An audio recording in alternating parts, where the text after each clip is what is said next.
Hi guys, this is Strenghth. So this is part 2 of The Strength of Black and White.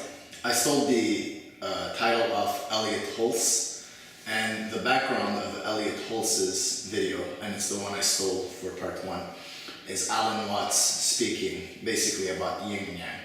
For those of you who don't know Alan Watts is the first European native to bring Zen and Taoism and general Buddhist studies to the Western world and sort of made it popular for the Western world.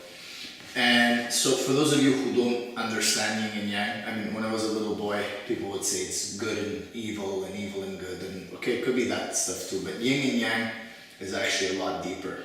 So when you look at the yin and yang symbol, part of it is black and part of it is white. So the strength of black and white. Now, in the black part, there's a little white dot, and in the white part, there's a little black dot. So this is to say that every something that has a certain nature has the opposite nature in it, which is to say a man has a little bit of a woman's nature in him, and a woman has a little bit of a man's nature in him. As night subsides and becomes day, or day subsides and becomes night, the night has a little bit of day in it, and the day has a little bit of night, right? And that's when Alan Watts says that they define each other. Day and night define each other. When you say it's really hot, it's defined by what you believe to be really cold. So yang, the black symbol, is very hot, and yin, the white symbol, is very cool.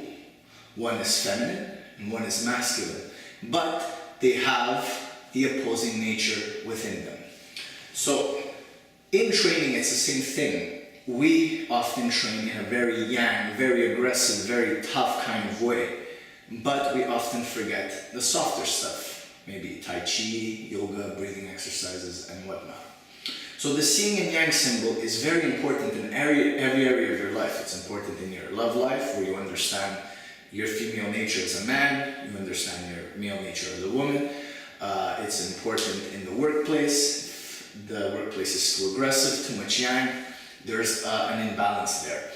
Also, it's important in nature, right? If something's too yin, it has no structure. Like water is powerful, but it's very yin. It has no structure. It falls apart. It's very flimsy.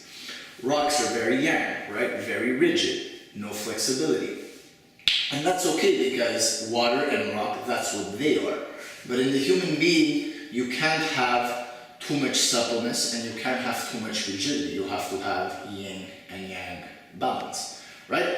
So when you look at the yin and yang, it's a big circle, and the black part is generally divided from the white part, and then there's this little circle in the black, and a little circle in the white, like I already mentioned. But this is one thing we can't forget. It represents a whole, right? The yin and yang are the whole.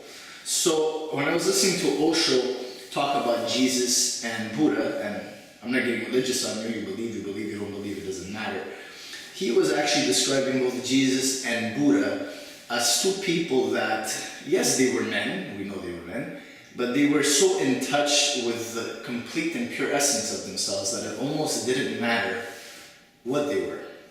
And when Osho describes the rebirth of Jesus, if you will, he talks about that in his rebirth, in his enlightenment, and also the enlightenment of Buddha, it didn't matter that whether they were men or whether they were women.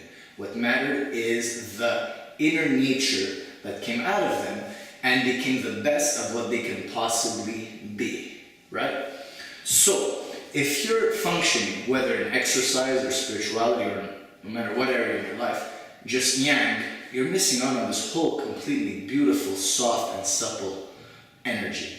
And if you're focusing simply on yin, which is very rare in our society, you're also missing this very strong and more aggressive side of yourself.